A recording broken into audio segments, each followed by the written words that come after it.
नमस्कार दोस्तों, मैं विशाल अग्रवाल, स्टूडेंट्स मोटिवेशनल स्पीकर।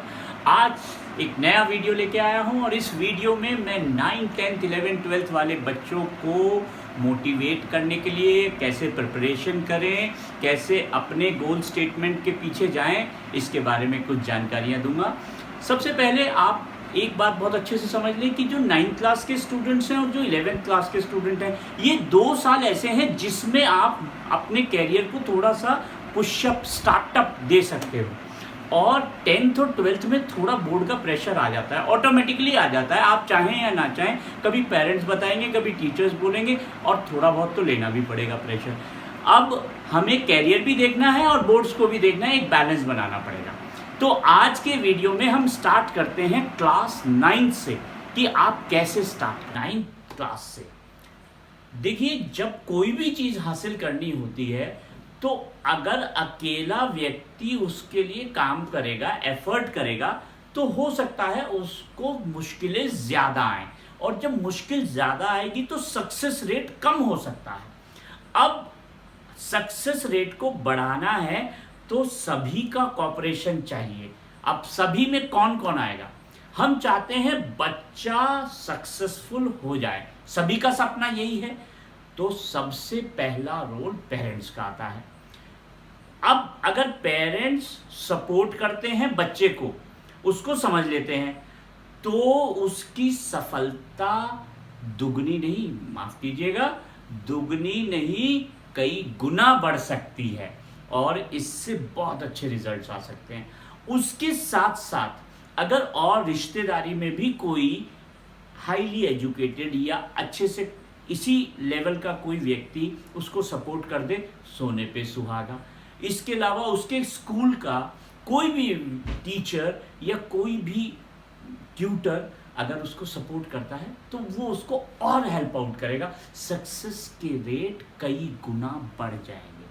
अब हम बात करते हैं करना क्या है।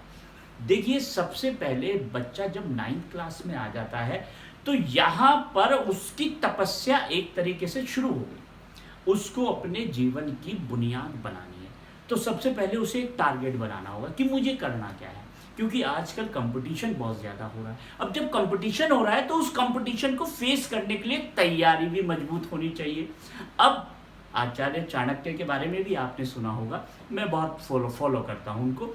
उनका ये कहना था चंद्रगुप्त को कि अगर तुम्हारा लक्ष्य इतना महान है तो उसकी तैयारी करने, कम तैयारी को तुम कैसे एक्सेप्ट कर सकते हो? तैयारी भी बहुत ज़्यादा करनी होगी, शुरू से करनी होगी। 8 तक आपने ज्ञान प्राप्त किया। अब मैं ये कहना चाह रहा हूँ, 8वीं कक्षा तक सभी विषयों का आपने ज्ञान ले लिया, लेकिन अब 9th में आने के बाद आपको क्या करना है? 9th में जब आप आ गए तो आपको कहीं ना कहीं स्टॉप करके अपना टारगेट बना देना है, गोल सेटलमेंट कर देना है। गोल सेटलमेंट करने के बाद ज़रूरी नहीं है आपको सारे विषयों को बहुत रटना है, क्योंकि आजकल 99% कंपटीशन एग्जाम्स बेस्ड अच्छी जॉब्स हैं। आपको कंपटीशन फाइट करना होगा। उस कंपटीशन का अपना एक पैटर्न है और उस पैटर्न को ही क्रैक करना है। इसलिए अब एग्जाम्पल के तौर पे अगर हम देखें, बात करें, सपोज कीजिए बच्चा है 9th में है, 10th में है, 11th में है, 12th में है। उसने एक गोल सेट किया हुआ है कि मुझे सबसे पहली सर्विस जो उनके लिए आ जाती है वो आती है एनडीए की, नेशनल डिफेंस एकेडमी।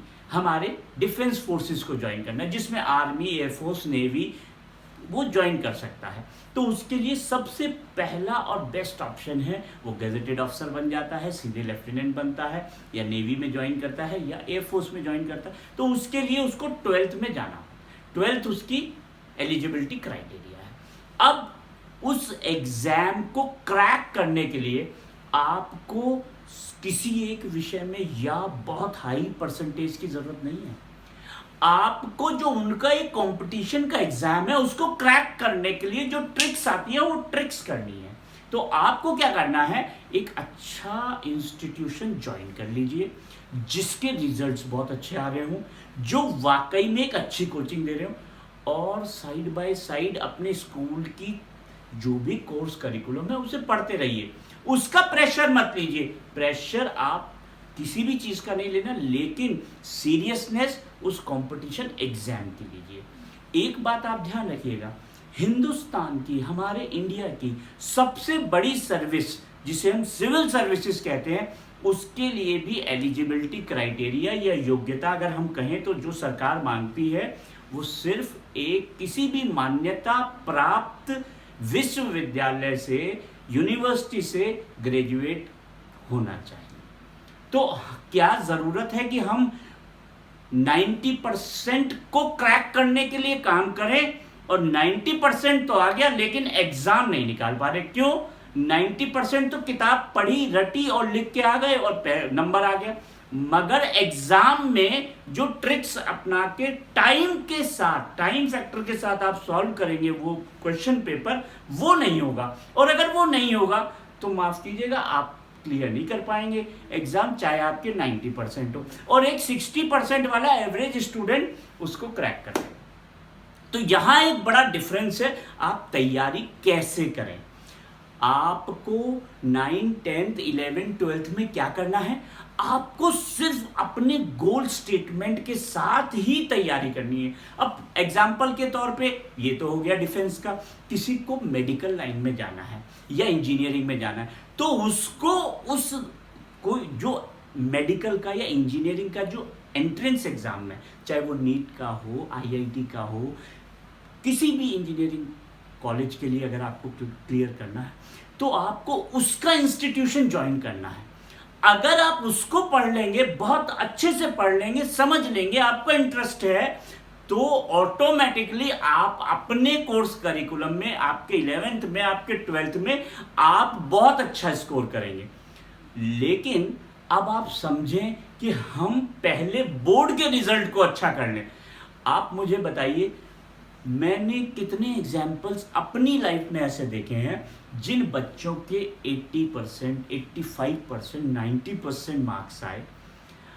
आपको 90-95% लाके ये तो हो सकता है किसी कॉलेज में या किसी अच्छी यूनिवर्सिटी में दाखिला मिल जाएगा, लेकिन अल्टीमेट गोल तो आपको अपना कैरियर बनाना है ना। कैरियर बनाने के लिए आपको अपने फोकस करना है अपने टारगेट एरिया के ऊपर। इंजीनियरिंग है तो फिजिक्स, केमिस्ट्री, मैथ्स, मेडिकल है तो बायोलॉजी आपको चाहिए ही चाहिए, फिर केमिस्ट्री, बायोलॉजी चाहिए ही चाहिए। और अगर आप डिफेंस में जाना चाहते हैं तो सबसे पहले आप NDA का कोई अच्छा कोचिंग इंस्टीट्यूट ज्वाइन कर लीजिए। आजकल यूट्यूब का ज़माना है, गूगल का ज़माना है, इंटरनेट है, तो बहुत सारे ऑप्शंस आते हैं। लेकिन इन सब के साथ ज़रूरी है पेरेंट्स का पूरा सहयोग। पेरेंट्स अपने बच्चे को मोटिवेट करें और दोनों साथ चलें तो रिजल्ट बहुत बेहतर होंगे। मैं आने वाले समय में अगले वीडियोस में आपको एक एक ऑप्शन के बारे में डिटेल में बताऊंगा। आपके इस कीमती समय के लिए बहुत बहुत धन्यवाद। अगले वीडियो में जल्दी ही आपके पास आ रहा हूं। मेरा ये वीडियो पसंद आए तो ज़रूर से लाइक कीजिए और मेरे चैनल को सब्सक्राइब कीजिए। धन्यवाद।